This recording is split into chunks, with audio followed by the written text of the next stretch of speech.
Welcome to the Freedom Property Podcast, the modern real estate brand empowering excellence.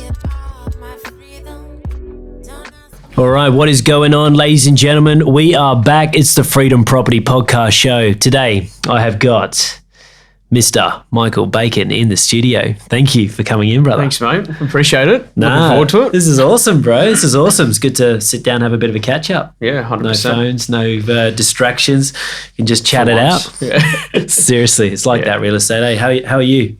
Good. Busy at the moment. So yeah, you're always busy though, eh? Yeah. No, I can't complain. It's just scaling, I think, the biggest thing. So yeah. That's probably the biggest thing for me now is change a lot of my business in probably the last 2 years to sort of where I'm going now. Instead of doing 80, 90 deals a year, doing 40, but probably 5-6 times the price. So Nice. What do you think's harder? Do you think it's harder to sell $10 million properties or one $10 million property? I think it depends. It's sort of like a process, I guess, now. Yeah. I think like selling cheaper properties, we're sort of like, yes, you just sort of turn over bread and butter stuff. Yeah. But it's still like a lot of the time there's a lot of work involved. Because you're not just dealing with owners, you're dealing with tenants. And then if you want to get tenants out, then you have to deal with that. Then you're sort of like doing 5 negotiations when typically you just do 1. Yeah. So I think with a lot of the higher end now, because I've got more flexibility on what I can do, more so than restricted with, I guess, budgets and stuff to work with clients. Nice. Then it makes it a lot easier for me to actually do what I do best, and which is probably be creative around everything I do. So absolutely. And that's one of the main reasons why I wanted to get you in here today, because I really want to understand this, because you've sold some unbelievable properties. Because, how old are you? 25. 25. Like, come on, bro. I look 16, but like, you're killing it. You're absolutely killing it. So what's your biggest sale? Because you've done a couple of huge ones recently, eh? Biggest was Laidlaw Parade, which was last year. So that was for $12.5 million. So unbelievable, bro. Unbelievable. So and you've done multiple big sales recently. I've noticed, you're setting some records all around the place. But the thing for me about you, it's you stand out online. Your properties stand out online, like Odessa and like Vanhala and like, who comes up with this stuff? To be honest, a lot of it is it's more a collaboration between me and my media team. So I use Pixel Factory. Yep. So the boys from Pixel, like, I know every single one of them. Yeah, nice. So it's like a lot of people that are using a videographer or a photographer or whatever it might be.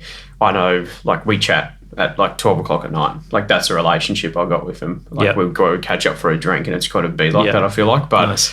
We actually come up with the concepts, probably a bit of a collaboration between all of us. Like, even Aaron, our photographer as well, same scenario. Like, we might come up with different concepts. Yeah. So we're all in literally just a group chat with like six or something of us. And it's just literally just like Content Kings is the name. Good. So do you have this stuff ready to like pitch to a seller when you're going in? Not necessarily. It's more because, like, I'm very creative, and it is getting harder to be creative on every single property or think of some different idea, because that's now where a lot of people are saying, we want Michael because you stand out, you've got a presence, and definitely all that sort of stuff. But then I think now, yes, it's getting harder, but a lot of the time, like, it might be like 12 o'clock at night and I'll ring Alex from Pixel and I said, I think I've come up with a concept. And like, going into a home, like, I say that to clients. I said, like, I might think of a quick idea, but I might just pick up on a couple of things and say, we'll work with that. Nice. So like, a place I went into yesterday had like a suspended, like a pool, and then it's like see-through. So it's like a similar thing of like, okay, well, maybe we can get a cool concept of someone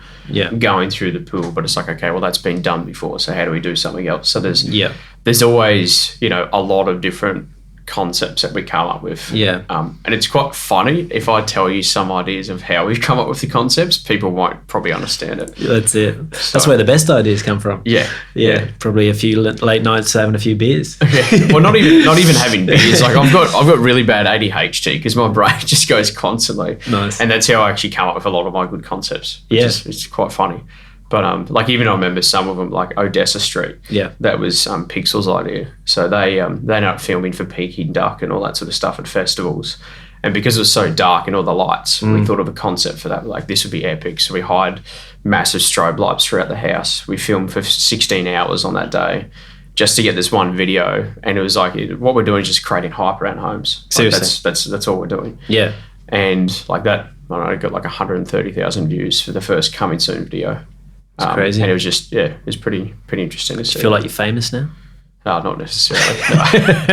That's it. So, we're just real estate agents. So, that's so sick though, bro. Like some of the houses that you've sold, like absolute bangers, and when you meet these sellers and they do want their properties to stand out and they want to make a statement on them, you are a great person for them to call because you've obviously got the ideas ready, you got the team, you've got the runs on the board.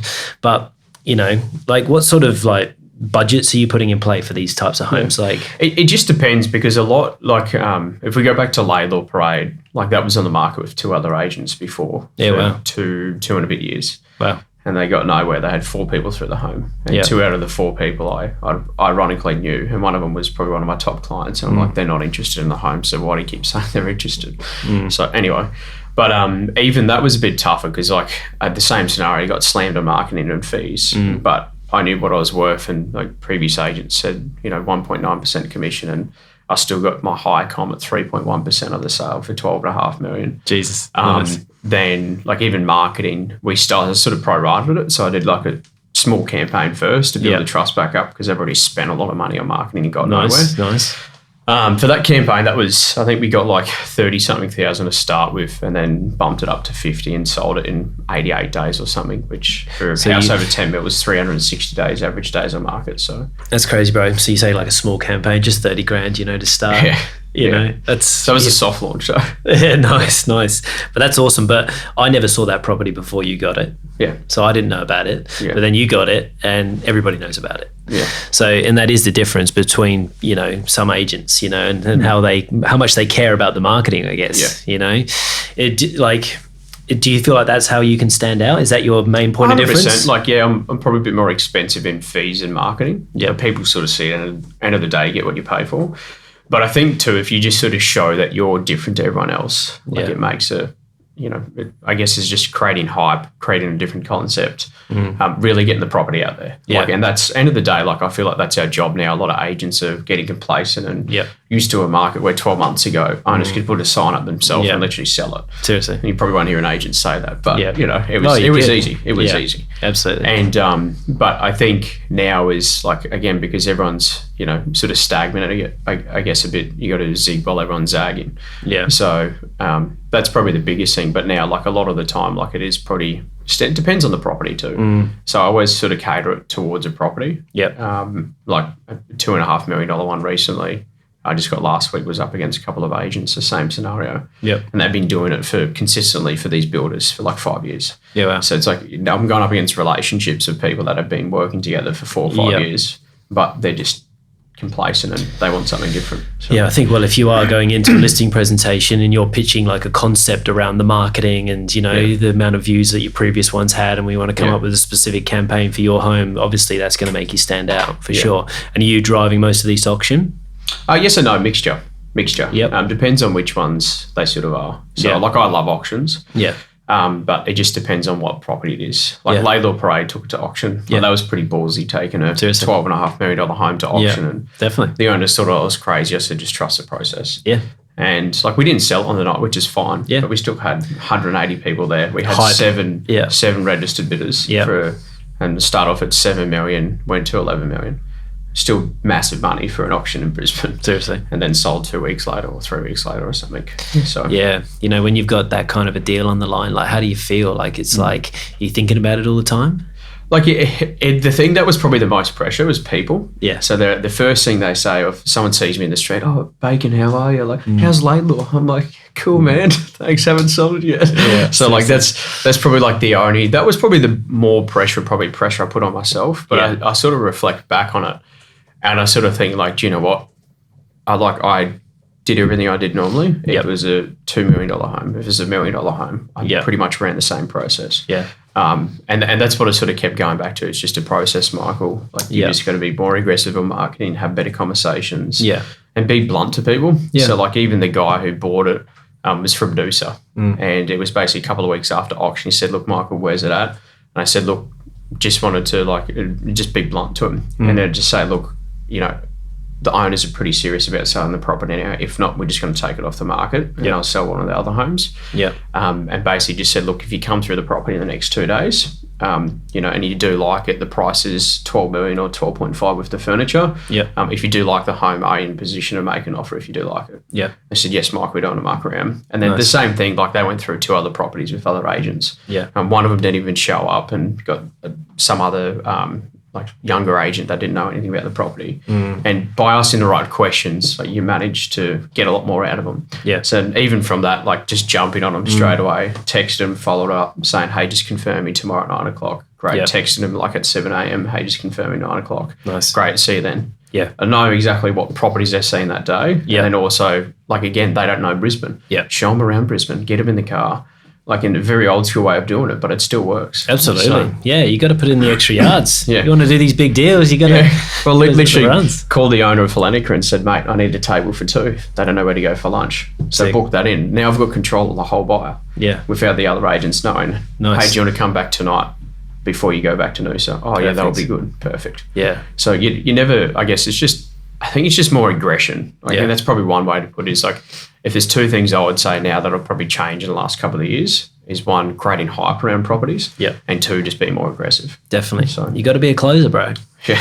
You need the closers in this marketplace, you know. If they're scared to ask the questions, you know, they're probably not going to get the deal across the line, you know. You got one maybe buyer chance in the next couple of months at a price range like that. And you got to put them in front of the right people. Yeah, 100%. So. And do you find that that talking to a buyer in that sort of price range, it's like you're better off to just say the number, that's it. Yep. If you can get 12.5 million, you can get 15 million. Yeah. Let's do the deal. It's removing the bullshit, to be honest. Yeah. And that's one thing I learned, like, probably, like, I've sort of always been transparent, I guess, I think in the last probably couple of years. And that's something I've always been probably passionate about, just being honest and transparent. Yeah. Because I'm always a big believer what goes around comes around. For sure. So, and I think even with that too, is like, just be transparent to buyers. Like, don't bullshit them because they got more money.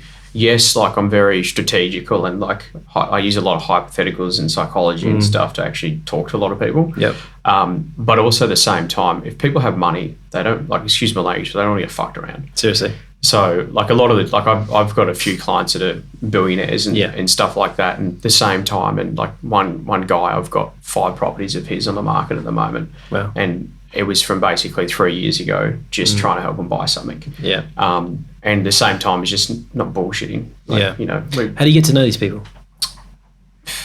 Networking, probably. Yeah. But it's also just asking questions of people. Yeah. Like, and I guess doing the right thing by certain people, like that guy in particular, like, I got a call from his butler at the time or something about properties, and they were talking to everyone and they kept getting dicked around. And I said, guys, just let me handle everything. I don't have to pay me anything. Don't worry about it. Seriously. And basically just kept working off the relationship. They trusted me. Yeah. When they were here in Brisbane, I picked them up in the car. Nice. Picked them up in the car, took them through 3 properties, built rapport with them, got to know each other, and literally just started joking around. And I'm like, in my mind, I'm like, I don't care who they are. Yeah. They just decline. And like, you know, I've known them for years now. Yeah. And same thing with a lot of other people. They get dicked around, especially at the high price point. If they say it's 12, they're like, oh, it's 15 million. We know who you are, you got money. Just be honest with them. It's nice that that caliber of person as well, because, you know, like they're usually successful for a reason, and they want to share their knowledge. Hey, you know, so, you know, and you can learn so much off these people. So if you're there and you're just like a sponge and you're like naturally just like, oh, how did you do this, or how do you get this, and it's just like, they would love that, I reckon. So yeah, that's awesome. And you've had that good relationship, you know, in this business with your mentor as well, Simon. So 100%. Well, and it's I like what you said there, as being a sponge. Like, that was especially when I was starting out, that was probably one of the biggest things that, you know, I've always done, is that you just be a sponge. Yeah. Ask questions. And that's what I say to my team, like Danny and Chris. I'm like, if I'm not getting 5 calls from you guys during the day, I'm concerned. Yeah. You know, you should be asking me a question about this or doing this. And you know, if you're not asking questions, you're not going to get the right outcome that you want. Absolutely. So, like, I remember the first time I went to Simon, it was like I can't remember how old I was now. God, I don't know. Like 20 or something, I think, or 19. And I went to like a $4 million, like my first day, it wasn't even supposed to start yet. We went in for team photos. went in for team photo. He's like, "Oh, I'll jump in the car. We'll go to this meeting together." And even though I've had real estate experience before then, I was just like, "Oh shit, $4 million property." I'm like, "This is amazing." I'm like, "This is like nothing I've ever." The most expensive thing I probably went through was like 900,000. Yeah. So it's a big sort of jump. And I remember just doing that. And then after we got out of the meeting, I was like, just asked him so many questions. Why'd you say this? Why didn't you do that? Definitely. And then, and then that relationship of working probably under Simon for about a year, if I probably didn't do that, I probably wouldn't be where I am. Absolutely. And it's more like asking questions. And now the relationship is like, if we've got mutual clients together, we'll run it together or whatever it might be. And I might even say, "Hey, SC, I don't agree with that. Why don't we try this?" And you've got that relationship and you respect for each other. You can do that. It's awesome, bro. It's awesome. I think that's the best way for any young agent to start is like try and find the one of the better agents in your area. Yep. Attach yourself to them. Learn as much as you can if it's a year, 2 years, whatever. Yeah. And then get into sales and just a bit easier, a bit more comfortable. Yeah. And I think that's probably the best way to learn, in my opinion, is off people. Yeah. So, you can get all real estate coaches, and then there's so many different coaches, everyone. Yeah. And we all use the same person. Yeah. And that was one thing I remember, like, younger, when I was starting out, it was like, okay, well, how do I make myself different? Yeah. And, like, I'd change my dialogue. I'd try so many different calls to get the right one, because we all use the same dialogue. Like, everyone, they're going to get the same call from every other agent. Seriously. They use the same dialogue. I'm like, okay, well, how are you supposed to stand out? Yeah. My biggest thing is just ask questions. Like, it's such an easy thing. Just ask questions, ask questions, ask questions. I love that, bro. I love that. We've spoken about that many a times on the podcast. It's like when a seller asks you a question, just ask one straight back, you know? Just try and figure it out, and see where they're at with everything. But, like you've got this crazy following on Instagram. Yeah. How'd you get that many followers? Don't know. No, I think a lot of Did you have that early on? Was that? No, I probably started off. So I've got I started to attach myself to people that were very well known on social. This is probably a couple of years ago. This is like a strategic move for me. I was like, hey, I sort of saw a vision. I was like, hey, this is going to be a massive thing in the next couple of years.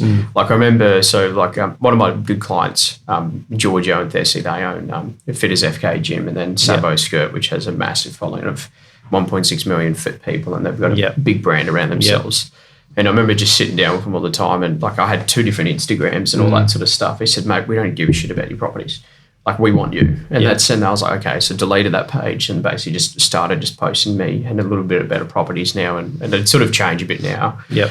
But I think it sort of started from that and sort of associated myself to brands and people and doing collaborations and all this sort of stuff. And it sort of started out by doing that. Then same scenario, like I haven't sold anything for them yet, but I've helped, or now their family, I've probably sold their family like 8 different properties. Yeah, nice. Sold 2 of their family properties already. Yeah. But for example, from that network, attaching myself to that branding and, started getting shout outs from their social media and all that sort of 100%. stuff. Like Jackson O'Doherty.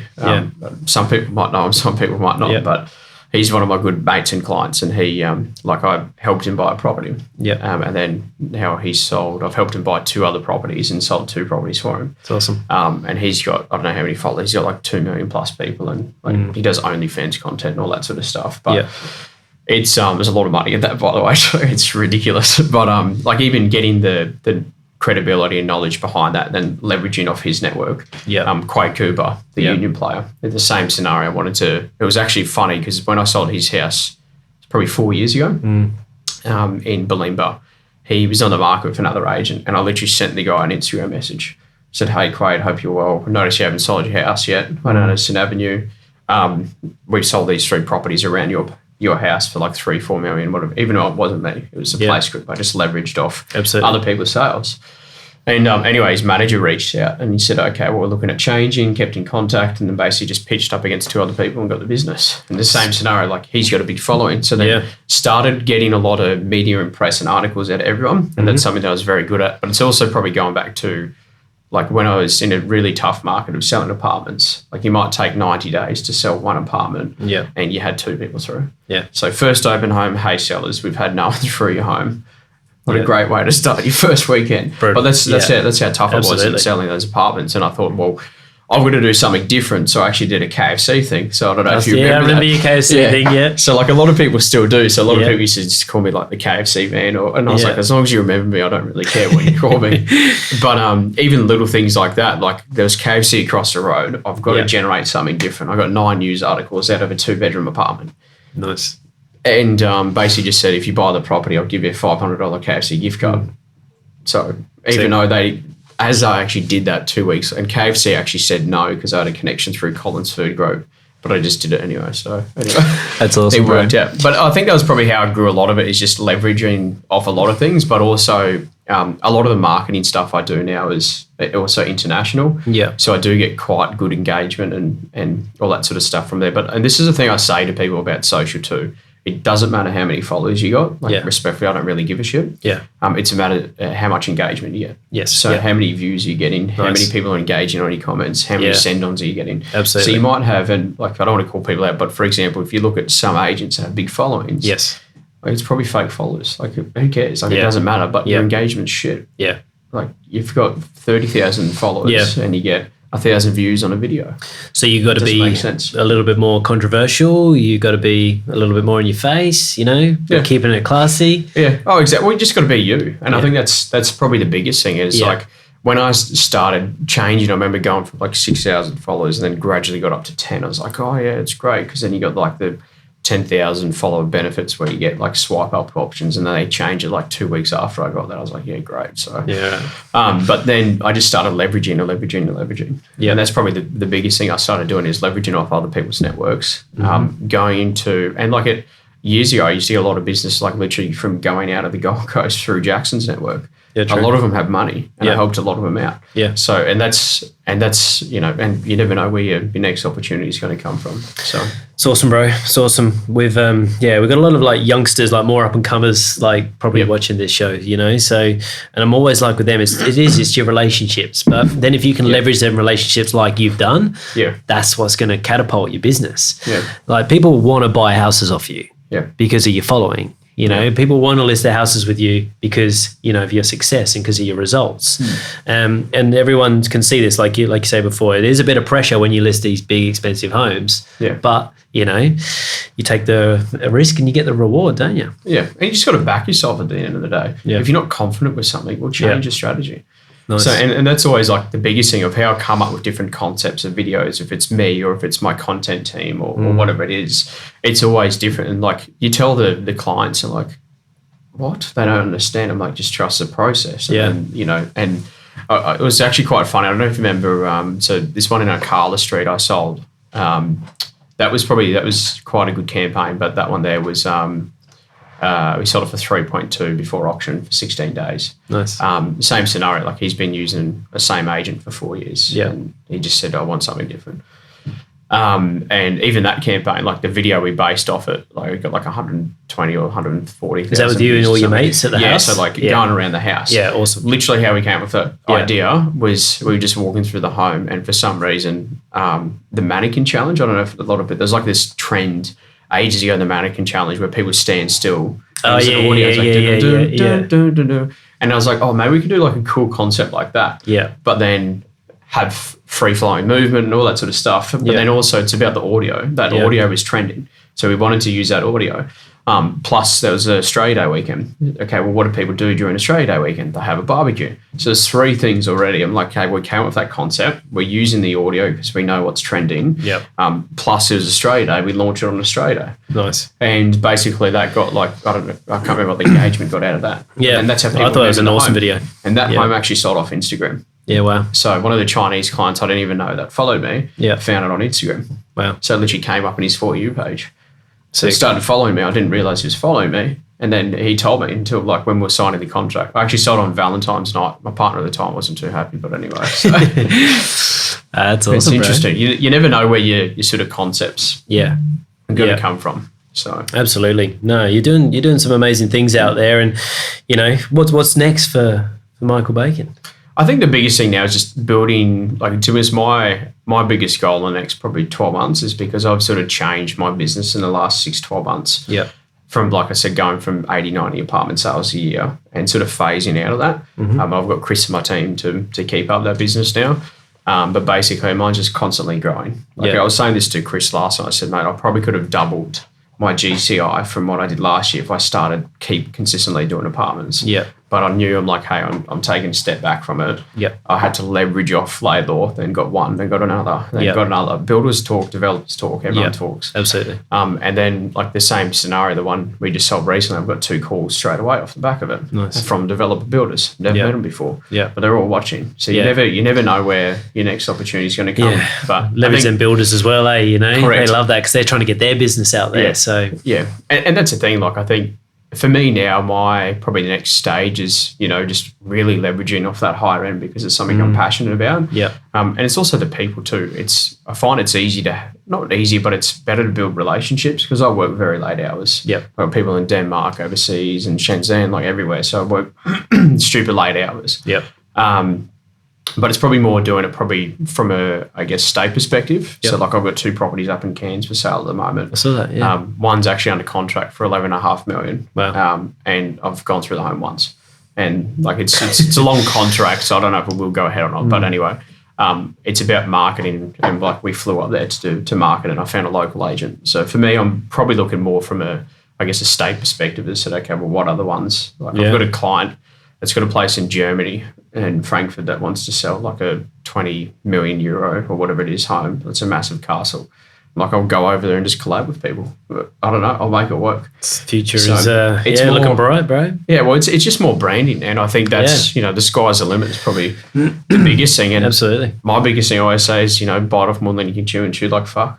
So that's something I always love. That's brilliant, bro.